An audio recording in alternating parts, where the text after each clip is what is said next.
ये बोलना चाहेंगे कि सरकार को चाहिए कि ग्रामीण परिवेश में रहने वाले बच्चों के लिए सुविधाएं उपलब्ध कराई। उनको पढ़ाना, संसाधन की लड़ाई लड़ना, कम संसाधन में व्यवस्था करना, अधिकतम छात्रों को एडमिशन देना और उसके बाद शिक्षकों की कमी, प्रत्येक शिक्षक पर ओवरबर्डन होना।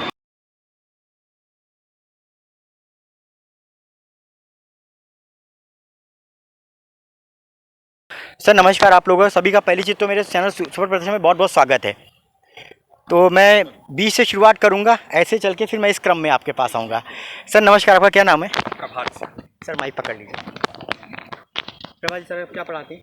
मैं नागरिक शास्त्र प्रवक्ता के रूप में कार्यरत हूँ यहाँ पे। नागरिक शास्त्र जी।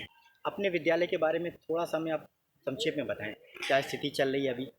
देखिए, इस विद्यालय की स्थापना ही सन 1948 में एक बड़े ही पवित्र दिल व्यक्ति ने किया था। पंडित श्याम मनोहर मिश्र जी इस विद्यालय के संस्थापक थे। उनके स्थापना के पश्चात जब ये विद्यालय अपने मार्ग पे अग्रसर हुआ तो बीच में आदरणीय भगवती सिंह जी का प्रबंधकत्व प्राप्त हुआ इस विद्यालय को, और उनके शासनकाल में भी, उनके कार्यकाल में भी ये विद्यालय बहुत ही ऊंचाइयों पर पहुंचा। ये आप देख रहे हैं बिल्डिंग, बहुत ही प्रयास से बनी बिल्डिंग है। आज 4000 के करीब छात्र संख्या है, उत्तर प्रदेश के सबसे बड़े विद्यालयों में शुमार है। इस विद्यालय का रिजल्ट लगभग 100% होता है। सारी विधाएं हैं, सारे स्ट्रीम्स इस विद्यालय में, और उतने ही डेडिकेशन के साथ सब काम करते हैं। शिक्षक धरने पे बैठा हुआ, उस पर आपकी व्यक्तिगत टिप्पणी क्या है? देखिए, शिक्षक धरने पर अगर बैठा हुआ है तो जाहिर सी बात ही उसकी व्यथा है। यहाँ विद्यालय में बड़े ही कमज़ोर पृष्ठभूमि के बच्चे आते हैं शासकीय विद्यालयों में या सहायता प्राप्त शासकीय विद्यालयों में। उनको पढ़ाना, संसाधन की लड़ाई लड़ना, कम संसाधन में व्यवस्था करना, अधिकतम छात्रों को एडमिशन देना और उसके बाद शिक्षकों की कमी, प्रत्येक शिक्षक पर ओवरबर्डन होना, ये अपने आप में एक जटिल समस्या है। और इन सब के बाद जब शिक्षकों के हितों के प्रति सरकार उदासीन हो जाती है तो व्यथा और बढ़ जाती है।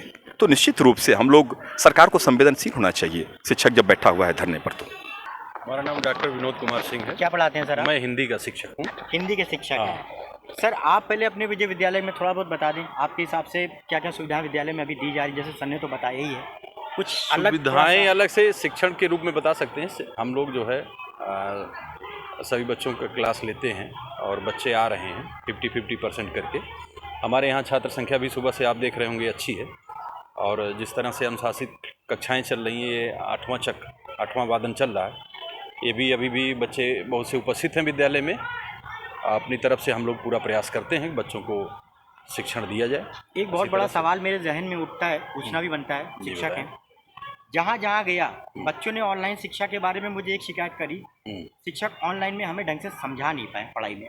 ऐसा ऑनलाइन शिक्षण जो प्रक्रिया है वो पूरी तरह से मशीनी है। उसमें बच्चों की संवेदनाएं शिक्षक तक नहीं पहुंचती, ना ही शिक्षक की संवेदनाएं बच्चों तक पहुंचती हैं। ऑफलाइन जो शिक्षण है, और इसमें बहुत से बच्चे जो है वो अपने शिक्षकों से भी प्रेरित होते हैं, उनके चाल ढाल ढंग, उनके सहयोग से, और शिक्षक भी बच्चों को देख करके प्रेरित होता है। बहुत बार ऐसा होता है कि हम केवल किसको पढ़ा रहे हैं पता ही नहीं चलता, और हमारे पढ़ाने का असर क्या बच्चों पर पड़ रहा है ये भी नहीं दिखता है।